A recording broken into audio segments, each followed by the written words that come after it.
Ako'y muling nagbabalik sa YouTube kasi okay na ang sitwasyon dito. Dati kasi ang daming problema. Galing ako ng abroad, Bahrain, doon na YouTuber na ako, vlogger na ako, sa Bahrain pa ako. Kumikita ako ng malaki. Nung nauwi ako ng Pilipinas ay hindi ko na naasikaso yung YouTube ko. Unti-unti ko pa ang kita hanggang na-demonetize ako kasi wala akong time sa paggagawa ng video muna. Ngayon ang nangyayari, gumagawa ako ng mga re-uploading videos. Ngayon nagkaroon ng problema. Hindi matagal akong nag-isip kung babalik pa ba ako sa YouTube. Passion ko talaga ang ganito eh. Yung gustong-gusto ko kasi ang ginagawa ko na magsasalita, na may ginagawa ako tungkol sa nature, sa mga hayop, or sa mga ugali ng tao kung anong meron. Kaya ang una kong kukunan ngayong video ay itong nangyayari sa loob ng aming bahay, sa loob ng aming bakuran. Part of nature.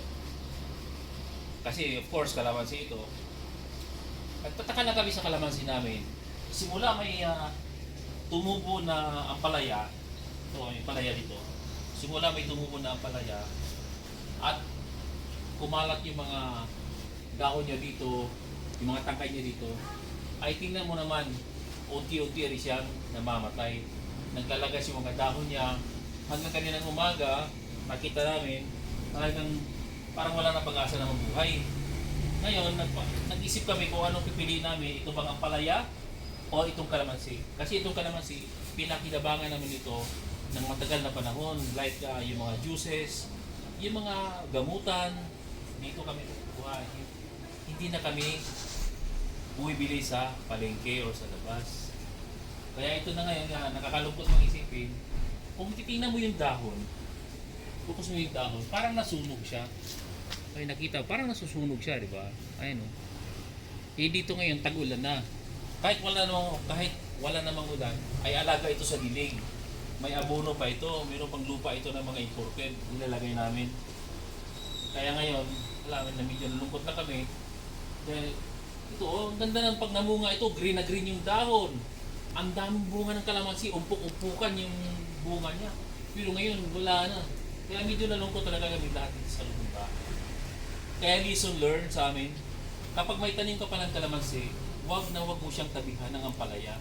Matapang ang ampalaya. Ito ang may mga avocado dito. Dati dito, may mga kamatis pa yan. Ngayon, wala pa itong ampalaya ha. Kamatis pa lang.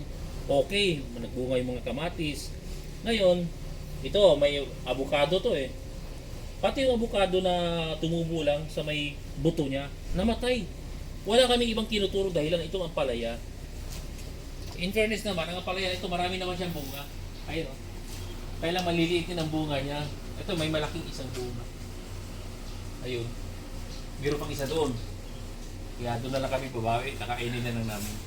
Dito naman sa labas ng bakuran namin, nung unang paglipat namin dito, ang una naming itinanim ay mga saging ito. Ayan. Ngayon, ang daming bunga niyan, ang tataba ng bunga. Ngayon, tumagal, nagtanim kami ng malunggay. Ito, malaki na nga puno ng malunggay. Oh. Ayan. Nag-trim lang kami kanina kasi mataas na siya. Meron pa kaming bayabas. Ayan yung mga bayabas namin. Oh. Ayan. Ang hindi lang namumunga dito ay ang avocado kasi ang avocado, bata pa siya. Pero, hindi pala maganda yun. Dapat pala, hindi dikit-dikit yung pagtatanim mo. Dapat meron silang distansya para makapenetrate pagtubo yung kung ano man ang meron.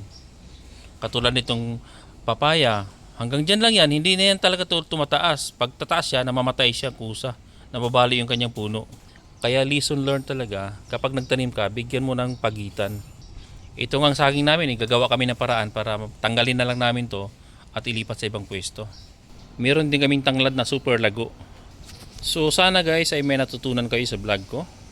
Baka naman pwedeng pa-subscribe naman. Mag-uumpisa ako uli. Passion ko na talaga to. Kaya itutuloy ko na lang.